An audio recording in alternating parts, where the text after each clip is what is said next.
মহাদেবের তিনটি সতর্কবার্তা। জীবনে বিপদে পড়ার আগে তিনি যে সংকেতগুলি দেন, আজকের ভিডিওতে আমরা সেগুলি আপনাদের বলবো। মহাদেব শুধু আশীর্বাদই দেন না, বিপদ আসার আগেও ভক্তকে সতর্ক করে দেন। হ্যাঁ, ঠিকই শুনছেন।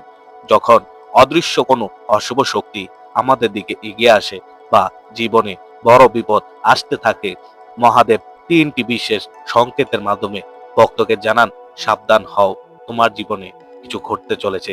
আজকে ভিডিওতে আমরা জানবো সেই তিনটি সতর্কবার্তা পুরাণ মতে। আর মহাদেবের ভক্তরা দয়া করে একটি ভিডিওতে লাইক এবং চ্যানেলটিকে সাবস্ক্রাইব করে আমাদের পাশেই থাকবেন। প্রথম সতর্কবার্তা, বারবার নাগ সম্পর্কিত স্বপ্ন। পুরাণে উল্লেখ আছে, নাগ হলেন মহাদেবের দূত।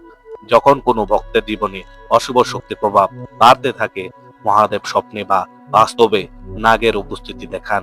যেমন বারবার সাপ স্বপ্নে দেখা, সাপের ফুসফুস শব্দ শোনা। দ্বিতীয় সতর্কবার্তা, বাড়ির মধ্যে আচমকিক ধূপ বা বিল্লপত্রের গন্ধ।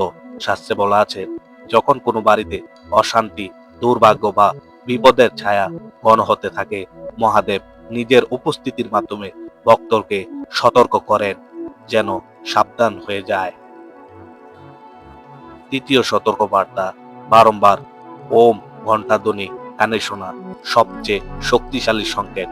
এটা পুরাণে বলা আছে, যখন ভক্তের জীবনে বড় বিপদ নেমে আসতে থাকে, মহাদেব তার নন্দী বা গণদের পাঠিয়ে দিয়ে দৈব ধ্বনি শোনানোর জন্য।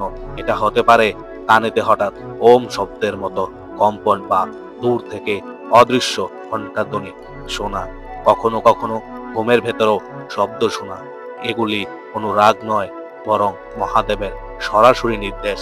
এখন থেকে ব্রহ্মচারী ভাবে কিছুদিন থাকো, রাগকে দমন করো, নেতিবাচক মানুষ থেকে দূরে থাকো। এই সংকেত দেখলে মহামৃত্যুঞ্জয় মন্ত্র জপ অত্যন্ত শুভ। বন্ধুরা, মহাদেব তার ভক্তকে কখনো অন্ধকারে রাখেন না। অশুভ সময় আসার আগেই তিনি সংকেত দিয়ে দেন। ভিডিওটি যদি ভালো লাগে তাহলে মহাদেবের নামে একটি লাইক এবং চ্যানেলটিকে সাবস্ক্রাইব করে কমেন্টে হর হর মহাদেব অবশ্যই লিখবেন।